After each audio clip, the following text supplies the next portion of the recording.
Every time I hear somebody say that Christianity is a crutch, I can't help but think, well, since when did crutches get such a bad name? I love crutches. I've had these guys for years and they've helped me big time.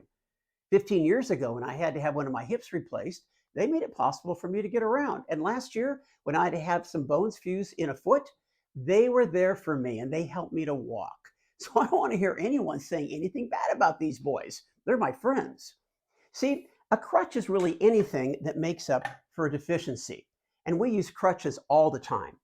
You've got a meeting in 30 minutes and it's 10 miles away, you need a crutch. It's called a car. Makes up for your deficiency of being slow. If you got to clean the leaves out of your gutter, you need a crutch. It's called a ladder. It makes up for your deficiency of being either too short or unable to jump 10 feet in the air.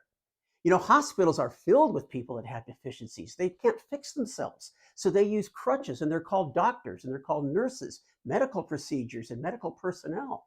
My glasses are a crutch because they make up for my deficiency of poor vision and they're very valuable. But crutches only really are of value when you acknowledge a deficiency or a weakness. If you handed me a crutch today, I'd probably say, hey, I'm doing good. Everything's fine. I don't need it.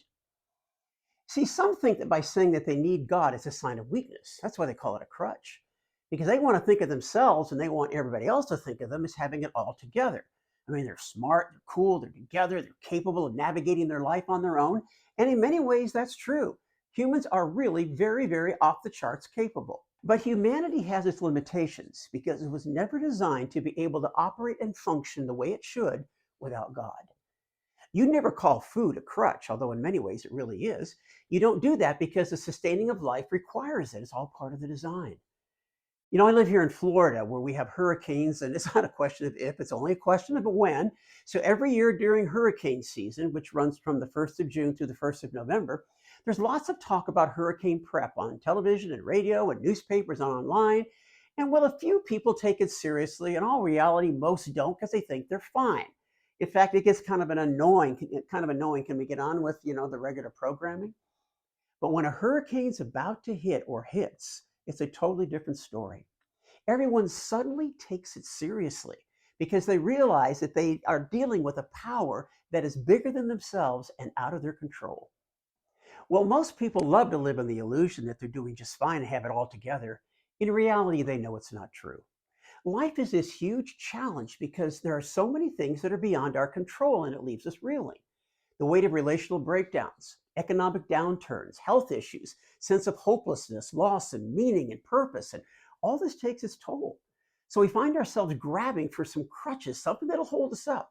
Maybe it's more toys, and maybe it's more money, maybe it's more success or greater applause or accomplishments of some type, or maybe even a new relationship. But they're just not strong enough and they don't last. Add to that no matter how hard we try, the death rate is still at 100%. No one has escaped it. We may be able to slow it down a little, but we don't have the power to stop it. And then what? The truth is that Jesus is way more than a crutch. He's a life support ventilator. See, a crutch just adds a little stability while you still do most of the work. But a relationship with God makes you complete so you can begin to function in every circumstance of life the way He designed you to. Now, about this time, if this is the way the conversation were going, I'd probably say something like, you may not understand this about God. You may have always thought that God's all about wanting to take something from you, but in reality, it's just the opposite. What He wants to do is give you something to make you complete and to make up for the deficiencies we all know that we have. If you got a few minutes, I'd love to show you what the Bible has to say about that. And then you can just go ahead if you have the opportunity and communicate the gospel. Always remember that those who have no relationship with Jesus are incomplete. And no matter what they say or how successful or together they might look, they live with this huge hole in their soul. And the gospel can change everything. And while I know at the end of the day that sin is the root problem that stands between God and humanity, you'll notice that I didn't even mention that in the explanation and instead just talked about those felt needs that everybody experiences. That's because my goal was to direct the conversation in a way that would open up an opportunity to communicate the gospel, where, of course, the issue of sin is a critical piece.